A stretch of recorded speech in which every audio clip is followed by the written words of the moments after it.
So you can see, my dear brothers, the ideological war against Islam and the Muslims is at its full scale.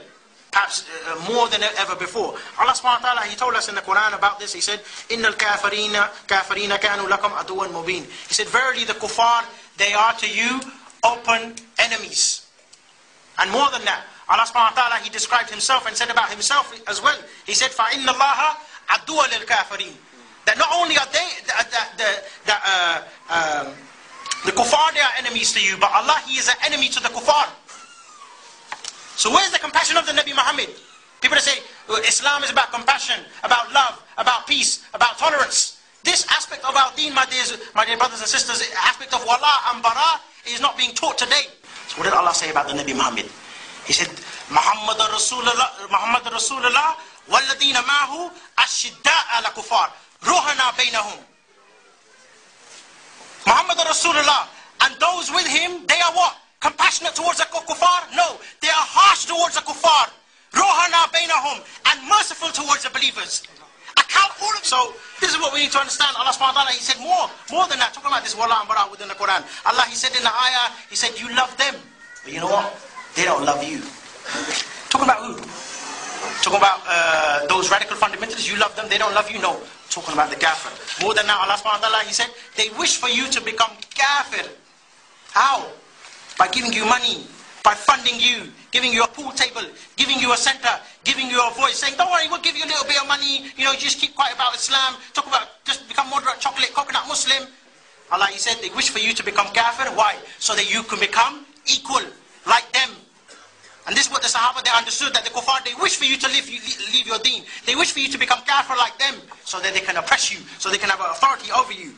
More than that, Allah subhanahu wa ta'ala, He said, قَدْ بَغْدَى بَغْدَاءِ مِنْ إِفْوَاهِهِمْ وَمَا تُقْسِدُونَهُمْ أَكْبَرُ قَدْ بَيْنَ لَكُمْ آيَاتِي إِن كُنْتُمْ تَعْقِلُونَ. Allah subhanahu wa ta'ala, He said, and rank hatred has appeared from their mouths. Talking about the Kaffir, the one you want to show compassion and love and peace with. But what they hide inside their hearts for you is far worse. And you know what Imam Ali, he said, just in case somebody says, but that was 1400 years ago. How can you apply this ayah today? Imam Ali, he said, when we read the Quran, we read it as if the ayah just come down today. Subhanallah. Is this not the haqq? Allah subhanahu wa ta'ala, my dear brothers, He laid down the deen so clear for us. وَهَدَيْنَهُ نَجْدَيْنِ. The right path and the wrong path are so distinguished and so clear from each other. And Allah subhanahu wa ta'ala, He made distinction between us and the disbelievers. He said in the ayah, الَّذِينَ آمِنُوا يُقَاتِلُونَ فِي سَبِيلِ اللَّهِ وَالَّذِينَ كَفَرُوا يُقَاتِلُونَ فِي سَبِيلِ الطَّاغُوتِ. That the believers, they fight for the sake of Allah. And the kuffar, they fight for the sake of Taghut. For the Americans, the British. For those kuffar who want to oppress Islam. For those kuffar who want to sell out, who want to change your deen and try and reintroduce it as a new, compassionate way of life. More than that, we'll push it further. Umar al-Faruq, he said, نَحْنُ قَوْمًا أَعِزَّ اللَّهُ وَالْإِسْلَامِ. He said, we are a qawm who Allah, He dignified us with Islam. You know what that means? Al-Islam ya'lu wa la yu'la alayh. Islam is superior and it can never be surpassed. Meaning our deen is always better than the deen of the Kaffir. Those people who say common shared values, we are equal with the Kaffir. Imam Shafi, Imam Malik, you know what they said? They said the toenail of the most fajr Muslim, the one who drinks alcohol, the one who smokes cigarettes, his toenail is better than all of those kuffar. We need to take example, my dear brothers, of the Sahaba and the Shabab of the past. How they understood this deen. The Nabi Muhammad sallallahu alaihi wasallam, when he was on his way to the battle of Badr, you know what he said? He said he consulted his Sahaba. He said, oh my companions, tell me what you think. What do you think we should do? Wallahi, if the Nabi was alive today and he was to ask some of these moderate chocolate coconuts what we should do, you know what they say? We need to go to 10 Downing Street. Maybe have a pork sandwich with Tony Blair or a ham sandwich. At that time, Sa'd ibn Muaz, not Abu Muaz, Sa'd ibn Muaz, he came forward and he said, Ya Rasulullah, we believe in you. We believe that you come with nothing but the truth. We will stand by you. Ya Rasulullah, if you were to go in the middle of the ocean, into the middle of the sea, there will not be a single one of us who would turn our backs upon this deen. So we as Muslims today, my dear brothers, we need to have that type of commitment. That type of commitment to the deen of Islam. We need to take example of the Sahaba of the past, like Sa'd ibn Abi Waqqas. who went and conquered China, like Khalid bin Walid, like Imam Ali, who never sold out the Nabi Muhammad, like today, when they published those cartoons. You know those cartoons? Perhaps we misunderstand what those cartoons, we take it lightly. It's just a cartoon, it's just a drawing. Let me tell you the explicit nature of those cartoons for anybody who hasn't seen them. They drew one cartoon with the Nabi Muhammad with a bomb upon his head.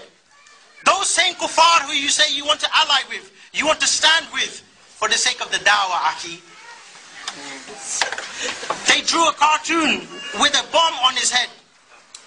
After that, they drew another cartoon where he's chasing women with a knife in his hand, saying we don't have enough women. And Allah said, you love them, but they don't love you. They did not spare the Nabi Muhammad even after that, my dear brothers and sisters.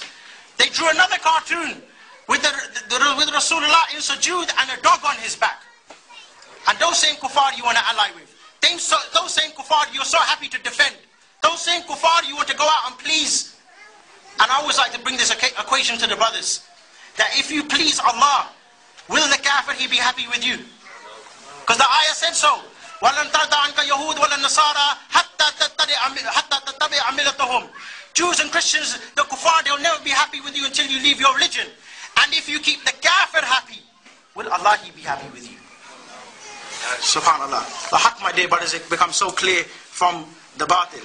We need to take example, my dear brothers. I know we're completely finished, but I'm going to try and still carry on from the Nabi Muhammad sallallahu alaihi wasallam on his deathbed. You know the Nabi Muhammad, I'm going to finish it here, I'm going to keep it very short. The Nabi Muhammad on his deathbed, he did speak about compassion. Because the brother, he did say, he said, where's the compassion? The Nabi Muhammad sallallahu alaihi wasallam, he spoke about compassion towards the non-Muslims on his deathbed. Yes.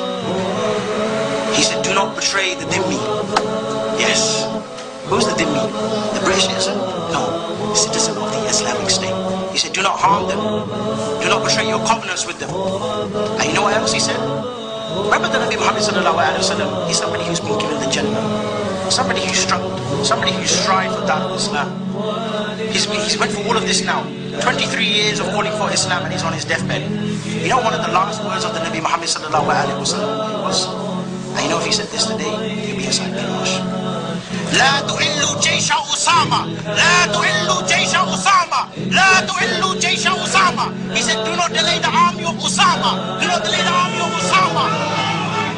He said, do not delay the army of Usama. At that time, he said, do not delay the army of Usama. You know where Usama bin Zayd was going?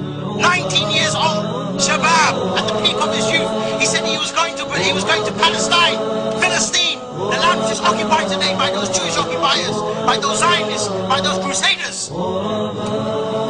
Osama bin Zayd, the man, he couldn't sleep for 3 days. He was walking up and down from the time of Salatul Isha to the time of Salatul Fajr. The man, he couldn't sleep. Some of the companions, they came to Osama bin Zayd and they said, Ya Osama, why don't you rest? Why don't you take it easy? He said, how can I rest? How can I take it easy? When the Nabi Muhammad sallallahu alaihi wasallam told me, do not delay the army of Osama. That is the example of the Sahaba, my dear brothers. And just to finish with, you know there's one Kaffir, I forget his name now, but he said a very long time ago. He said, you know China is like a sleeping dragon. Let it sleep. Because if this dragon, it wakes up, then the entire world will tremble. Let me tell you something for free, without you to even go on any homework or without you even going on the internet. The Shabab, my dear brothers, they are waking up around the world. Indeed they are. In Palestine, the Shabab, they are waking up with their stones in their hand, they are waking up. They are calling for the Sharia, my dear brothers, within Palestine. They are calling for the Sharia within Iraq, within Afghanistan, within Indonesia, within Shishan. And by Allah, my dear brothers and sisters, we the Shabab, we will wake up within the West and we will call for the Sharia here.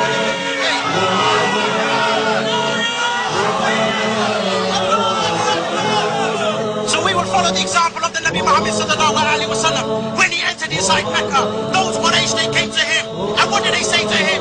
They said, oh Muhammad, just give us 2 months. Just give us 1 year. Just give us a couple of days to just carry on worshipping our idols. You know what the Nabi Muhammad sallallahu alaihi wasallam he did? He destroyed those idols one by one. And Allah subhanahu wa ta'ala, he revealed the ayah. وَقُلْ جَعَ الْحَقِّ وَدَّهَقُ الْبَاطِلِ. In our lifetime, my dear brothers, we will see the Khalif inside the White House quicker than they can call us a terrorist. Why? Because the hadith Khalifa said, Ash-Shabab, Shu'la bin Nar. The youth, they are the spark of the fire. Either they will burn the way, or they will pave the way. Definitely, my dear brothers and sisters, our role within the West is to call for Islam, command good, forbid evil, burn the way of democracy, and pave the way for the Sharia. Not within UK, not within America, not within Pakistan, but over the whole world. وصلى الله سيدنا محمد وعلى آله وصحبه أجمعين.